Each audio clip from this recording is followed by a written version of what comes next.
warahmatullahi wabarakatuh. Kami dari kelompok 5 akan mempresentasikan mengenai model pengembangan kurikulum yang beranggotakan saya sendiri, Farasina Febrianti, dan rekan saya Nurul Ida Puspita Ningtyas. Pertama yang akan saya bahas yakni mengenai pengertian model pengembangan kurikulum. Menurut Good and Trevor, model adalah abstraksi dunia nyata atau representasi peristiwa kompleks atau sistem dalam bentuk naratif, matematis, grafis, serta lambang-lambang yang lainnya.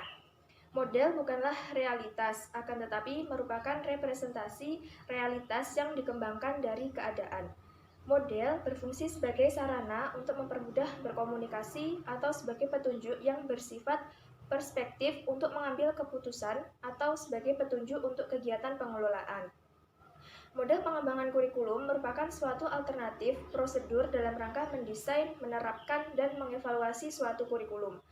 Konsepsi kurikulum fokus pada pengalaman belajar apa yang perlu dirancang, walaupun terdapat perbedaan antara konsepsi kurikulum dan pembelajaran. Namun, dalam usaha mengembangkan kurikulum akan terasa kurang realistis tanpa diikuti dengan pengembangan bagaimana belajar itu dilakukan. Yang kedua, yakni akan menjelaskan mengenai model pengembangan kurikulum. Yang pertama yakni menurut Tiller. Model pengembangan kurikulum Tiller ini lebih bersifat bagaimana merancang suatu kurikulum yang sesuai dengan petunjuk atau misi suatu institusi pendidikan. Model pengembangan kurikulum Tiller menekankan pada 4 pertanyaan, yaitu yang pertama, menentukan tujuan pendidikan atau objektif.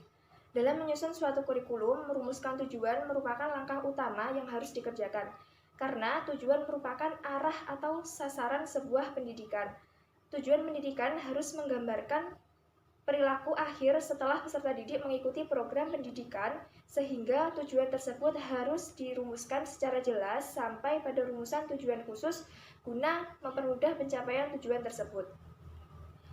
Tiller menjelaskan bahwa sumber perumusan tujuan berasal dari hakikat siswa, studi kehidupan masa kini, disiplin ilmu, dan pandangan para ahli bidang studi. Ada 5 faktor yang menjadi arah penentu tujuan pendidikan, yaitu pengembangan kemampuan berpikir, membantu memperoleh informasi, pengembangan sikap kemasyarakatan, pengembangan minat peserta didik, dan pengembangan sikap sosial.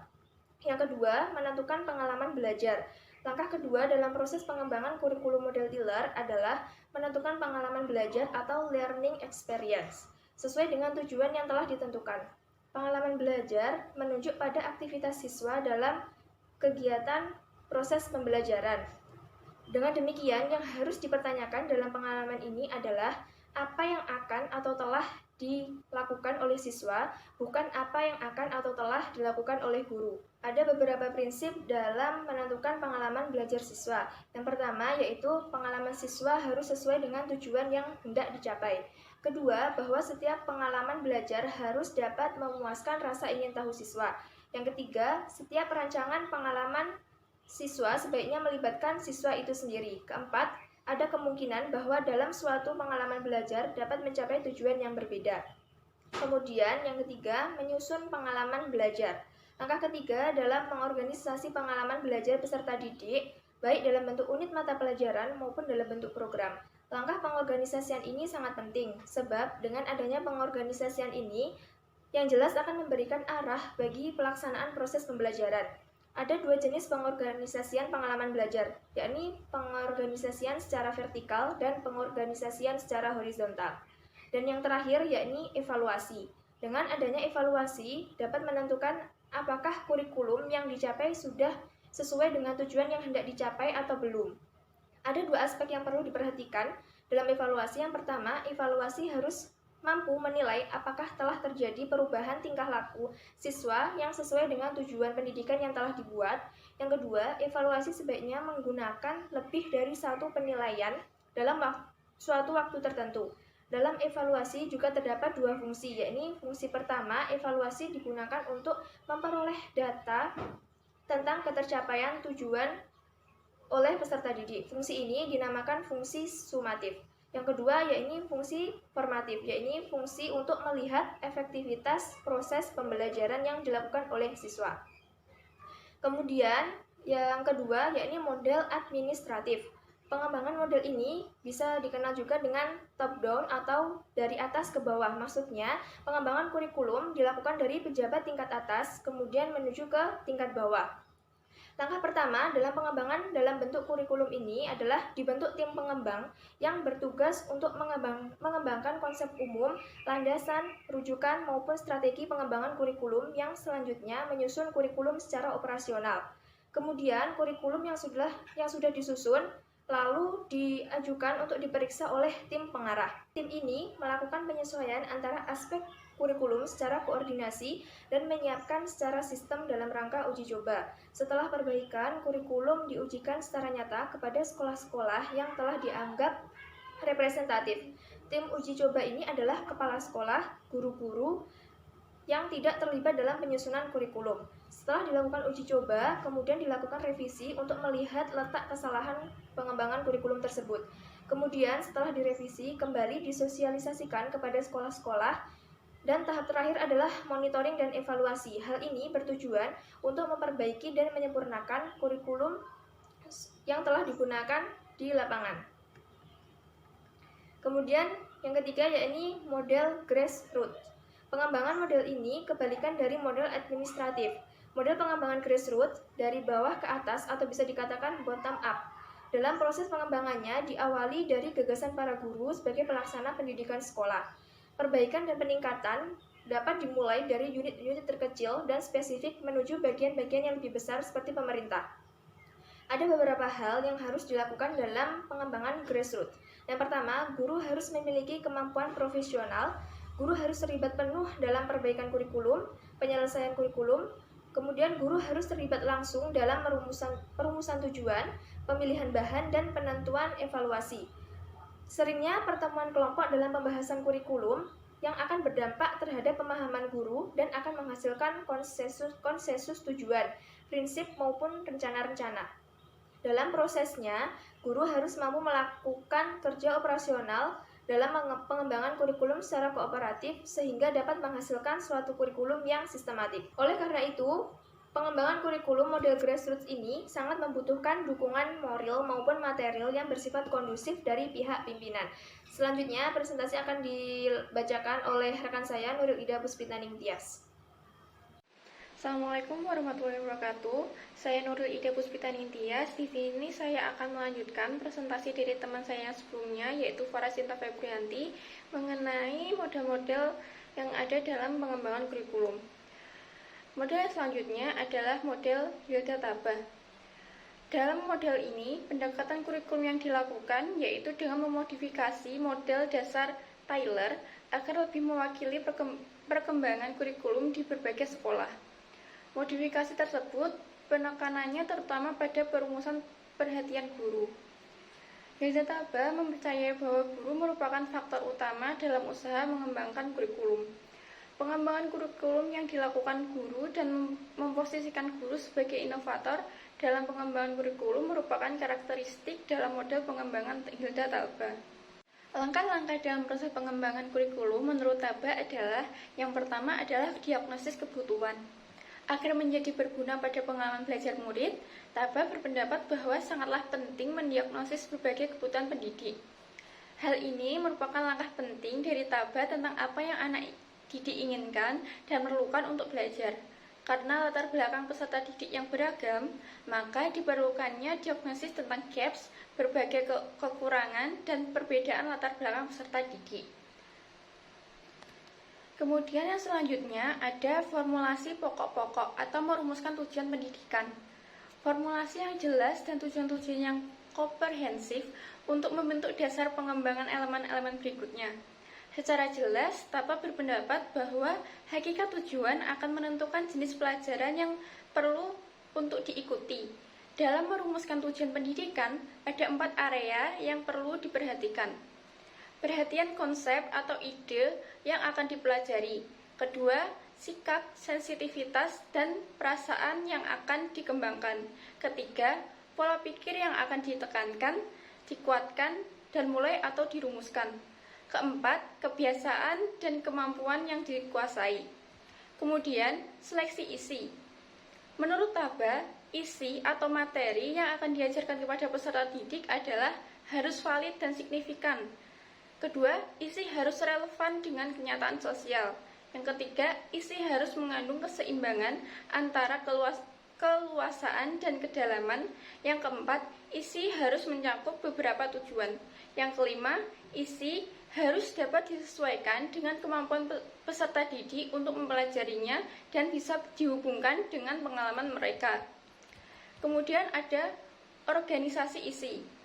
Dalam menyusun kurikulum, terutama terkait dengan bentuk penyajian bahan pelajaran atau isi, atau organisasi kurikulum atau isi, ada dua organisasi kurikulum yang bisa menjadi pilihan, yaitu kurikulum berdasarkan mata pelajaran dan kurikulum terpadu. Yang selanjutnya ada seleksi pengalaman belajar. Ada beberapa prinsip yang harus diperhatikan dalam seleksi pengalaman peserta didik. Yang pertama, pengalaman peserta didik harus sesuai dengan tujuan yang ingin dicapai, sebab setiap tujuan akan menentukan pengalaman belajar. Yang kedua, setiap pengalaman belajar harus memuaskan peserta didik. Yang ketiga, setiap rancangan pengalaman belajar sebaiknya melibatkan peserta didik. Dan yang keempat, dalam satu pengalaman belajar, kemungkinan dapat mencapai tujuan yang berbeda. Selanjutnya ada organisasi pengalaman belajar. Mengutip pendapat Tyler terhadap 3 prinsip dalam mengorganisasi pengalaman belajar, yaitu kontinuitas, urutan isi, dan integrasi. Kontinuitas berarti bahwa pengalaman belajar yang diberikan harus memiliki kesinambungan yang diperlukan untuk pengalaman belajar selanjutnya dan untuk memperoleh pengalaman belajar dalam bidang lain. Adapun urutan isi, artinya setiap pengalaman belajar yang diberikan kepada peserta didik harus memperhatikan tingkah perkembangan mereka. Kemudian selanjutnya ada penentuan yang harus dievaluasi dan cara melakukannya. Dalam melakukan evaluasi, Taba menganjurkan beberapa hal. Yang pertama, menetapkan kriteria penilaian. Yang kedua, menyusun program evaluasi yang komprehensif. Dan yang ketiga, menerapkan teknik pengumpulan data. Keempat, melakukan interpretasi dan evaluasi. Dan yang kelima, menerjemahkan evaluasi ke dalam kurikulum. Kelebihan dari model pengembangan kurikulum Hidayat Taba ini adalah rasional model yang logis strukturnya menjadi dasar yang berguna dalam perencanaan dan pemikiran kurikulum. Model ini telah menghindarkan kebingungan, sebuah tugas yang susah dari perspektif kebanyakan pengembang kurikulum. Para pendidik dan para pengembang kurikulum yang bekerja di bawah model rasional memberikan cara yang tidak rumit dan mempunyai pendekatan waktu yang efisien. Dalam mengevaluasi proses kurikulum, satu hal yang dapat diargumenkan dalam Tyler dan Taba telah mendapatkan sesuatu yang sifatnya rasional, yang mendukung pembangunan kurikulum setidaknya dari perspektif rasional. Model yang selanjutnya ada model Wheeler. Wheeler mempunyai argumen tersendiri agar pengembangan kurikulum dapat menggunakan lingkar proses, yang setiap elemennya saling berhubungan dan saling bergantung. Pendekatan yang digunakan Wheeler dalam pengembangan kurikulum pada dasarnya memiliki bentuk rasional. Setiap langkahnya merupakan pengembangan secara logis terhadap model sebelumnya. Dan satu langkah tidak dapat dilakukan sebelum langkah-langkah sebelumnya telah diselesaikan. Wheeler mengembangkan ide-idenya sebagaimana telah dilakukan oleh Tyler dan Taba. Wheeler menawarkan 5 langkah yang saling berketerkaitan dalam proses kurikulum. 5 langkah itu, jika dikembangkan secara logis dan temporer, akan menghasilkan suatu kurikulum yang efektif. Wheeler mengembangkan lebih lanjut apa yang dilakukan Tyler dan Taba, meski hanya dipresentasikan secara berbeda. Adapun langkah-langkah tersebut adalah sebagai berikut. Yang pertama, seleksi maksud, tujuan, dan sarannya. Yang kedua, seleksi pengalaman belajar untuk membantu mencapai maksud, tujuan, dan sasaran. Yang ketiga, seleksi isi melalui tipe-tipe tertentu dari pengalaman yang mungkin ditawarkan.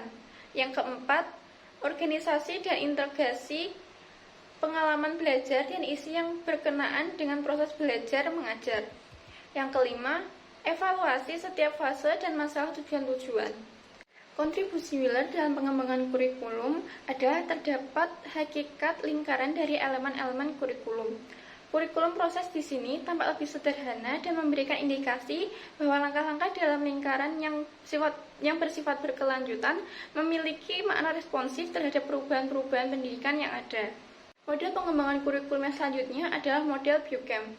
Buchem mengungkapkan terdapat 5 langkah pengembangan kurikulum, yakni yang pertama menentukan wilayah cakupan kurikulum, wilayah yang akan digunakan untuk menerapkan kurikulum tersebut. Langkah ini dilakukan oleh pemegang kebijakan. Langkah yang kedua, yakni menetapkan personalia, menentukan orang-orang yang akan terlibat dalam penerapan kurikulum ini. Terdapat 4 kategori, yakni ahli kurikulum atau pendidikan, yang berkedudukan di pusat pengembangan kurikulum, ahli pendidikan dari perguruan tinggi dan guru-guru terpilih, para profesional pendidikan, profesional lain, dan tokoh masyarakat.